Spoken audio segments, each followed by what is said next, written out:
Today, we're going to unpack one of the most profound ideas in all of philosophy. But don't worry, we're not going to do it with some dense academic lecture. Nope. We're going to do it through a simple story about a humble bookkeeper who is holding on to a secret that no one else can see. So let me just start with a question for you. When you hear the word hero, what's the first image that pops into your head? Seriously, just take a second. What do you see? I'm guessing you probably pictured a king on a throne, right? Or maybe a warrior in battle, someone making some grand world-changing gesture.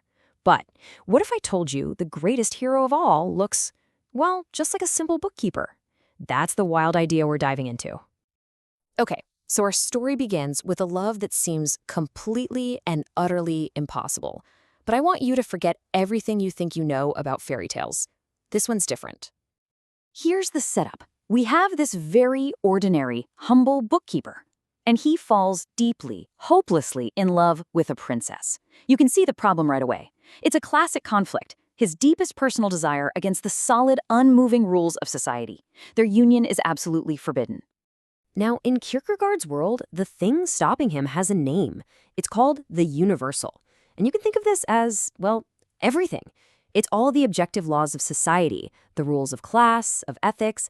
It's that giant collective voice that says, sorry, buddy, that's impossible. It just can't be done. So he's staring at this impossible wall. What does he do? Well, you'd think he'd just fall into despair, right? But he doesn't. Instead, he does something incredible. He performs the first of two amazing spiritual movements.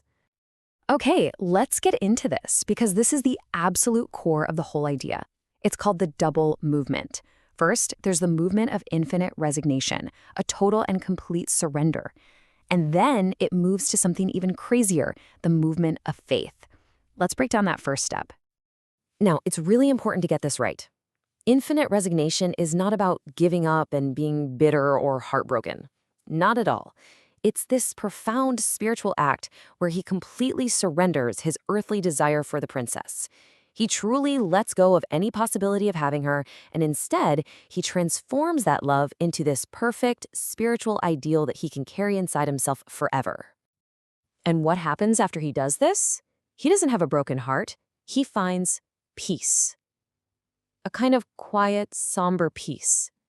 He's totally reconciled to the loss because he knows he's made this sacrifice for something eternal inside himself. But here's where it gets truly wild. He doesn't just stop there, content with his inner peace. No, he performs a second movement, one that Kierkegaard calls terrifying because it goes so far beyond simple acceptance. This is the leap.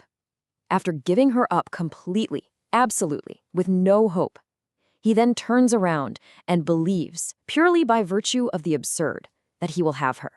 And not in some afterlife, not in heaven, but right here, in this finite life. It's a belief that spits in the face of all logic, all evidence, all rational thought. It's absurd. And this just lays out the difference so perfectly. See, the knight of resignation gives up the world and finds peace in the infinite. He's okay with the loss. But the knight of faith, he also gives up the world completely, but then he believes he's going to get it all back anyway. That's not just peace. That's a kind of crazy, impossible joy. So, what does a person like this actually look like? If you saw a knight of faith walking down the street, would you even know it? How would you spot them?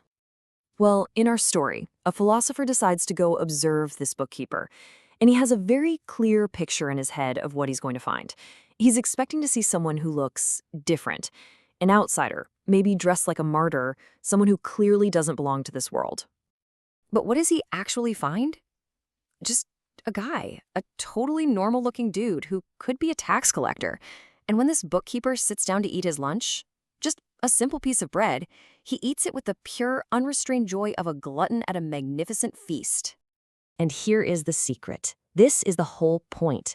Because he has already performed that movement of infinite resignation, because he has truly, genuinely given everything up, he's now able to receive it all back. Every simple, finite thing in the world, like a piece of bread, is no longer just a thing. It's a divine gift. So naturally, the philosopher tries to ask the bookkeeper about his secret. What's going on with you?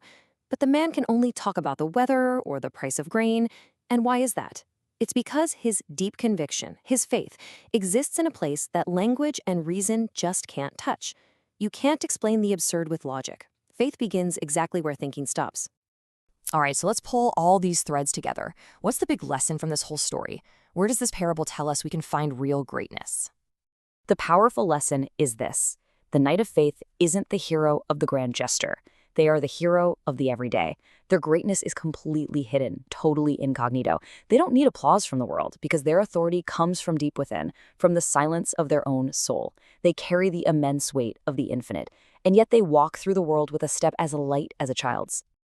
Just think about it for a second. You could pass 100 knights of faith on the street on any given day, and you would never ever have a clue. Their heroism is completely inward, totally silent. And that brings us to the beautiful, mind-bending paradox at the heart of it all. It's only by completely giving up the world, by making that total resignation, that the knights of faith become the only ones who can truly, deeply, and joyfully live in it. So I'll just leave you with this one last thought to chew on. As you go about the rest of your day, just look at the ordinary people all around you. The person making your coffee, the one driving the bus. How many knights of faith did you pass today and you just never knew it?